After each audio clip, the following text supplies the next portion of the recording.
It's pretty safe to say that Sony launched a successful comeback with the Xperia Z and ZL, but they have not forgotten about the mid-range market. Now, the mid-range market may not be the most exciting, but it might just be another place for Sony to shine. Hey, it's Joshua Vergara from Android Authority. What's going on, everybody? And this is the Sony Xperia SP. Under today's smartphone standards, you could probably tell at first glance that this is not a top-tier device. After all, the frame accommodates a 4.7-inch screen and is altogether smaller than the 5-inch screen devices that we've seen throughout 2013. Sony has proven itself with design on their flagship smartphones, and it shows on the SP's rectangular form. The front is comprised almost entirely of the screen, and the signature big silver power button is about halfway down the side, below volume rockers and above a dedicated camera button. The frame is made of aluminum, which gives the phone some heft, a sturdy feel, and easily grippable flat sides. Around the back is the 8-megapixel camera surrounded by a removable matte plastic cover. And finally, at the bottom of the device is a see-through plastic that diffuses the LED notification light. This is definitely the most unique aspect of the phone's design and is an elegant yet different take on an otherwise typical Android smartphone feature. In the hand, the smaller form factor really helps the handling. The aluminum is a nice touch, and having a matte plastic back keeps the phone from slipping about. If you haven't gotten into 5-inch screens just yet, this phone will make you feel right at home. Overall, the SP is a good example of Sony's design experience and should please most users with its good looks and feel. For those who have really gotten into 5-inch screens, however, the Xperia SP's screen probably won't win you over. That being said, this 4.7-inch screen is capable of 720p resolution at 319 ppi. Of course, the spec hungry might look elsewhere, but this display is still a good performer.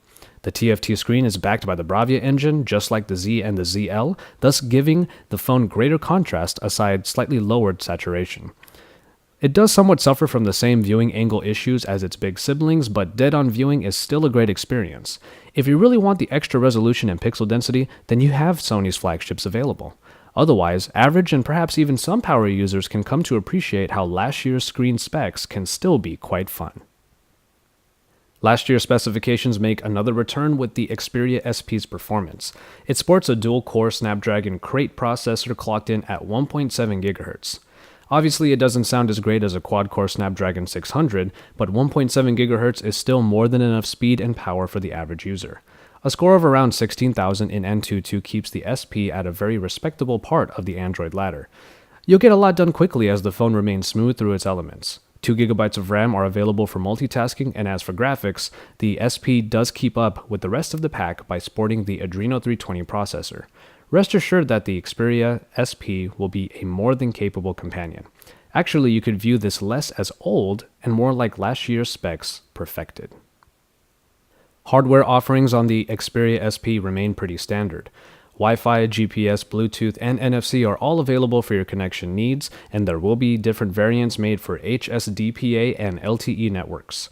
Only 8 GB are available for storage, but that matte plastic cover actually houses a micro SD card slot for SD cards of up to 32 GB in capacity. For a Sony phone sporting a Walkman app, the SP's rear-mounted speaker thankfully is a better performer than the ones found in the Z and the ZL. It's nice and loud without being as tinny.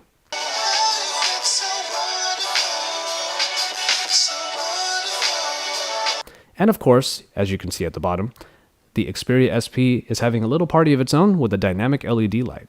It not only blinks when notifications happen, it goes along with whatever music the phone is playing. It's a great addition that really sets this phone apart from its fellow performers, and it's definitely this phone's cool factor. Usually a removable cover is good news and a sign of two big features.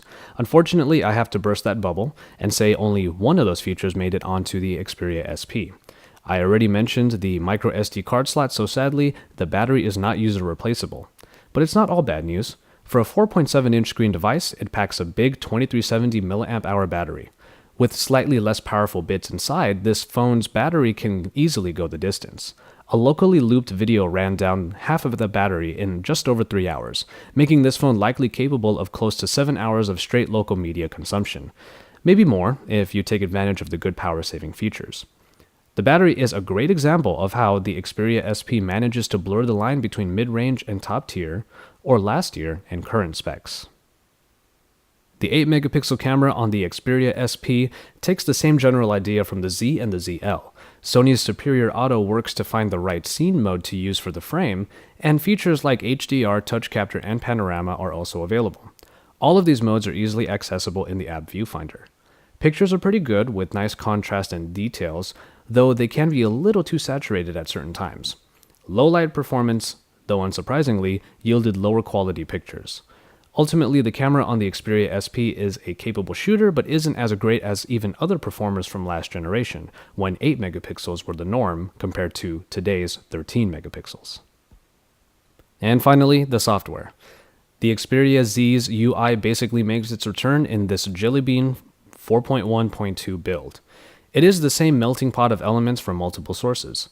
Ice cream sandwich inspired color schemes, Jelly Bean features like Google Now, and Sony additions.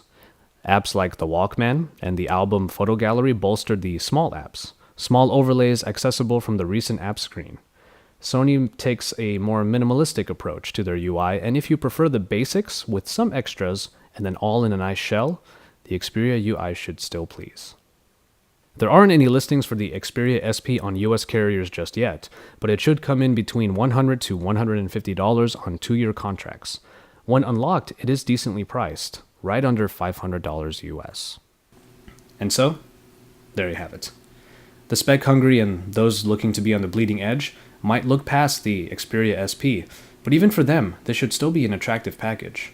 Sure, it sports last year's processor and a 720p display, but on top of all of that, it still feels like a very high-quality, proper Xperia phone. The price is a good selling point, as it's half the price of a lot of top-tier current devices, and when you add in a couple of the unique features it has, like the LED light at the bottom, you have a unique experience that a lot of people should still have a lot of fun with. For all the best coverage and reviews, stay tuned to the Android Authority YouTube channel. Drop us a like, and don't forget to subscribe because we are your source for all things Android.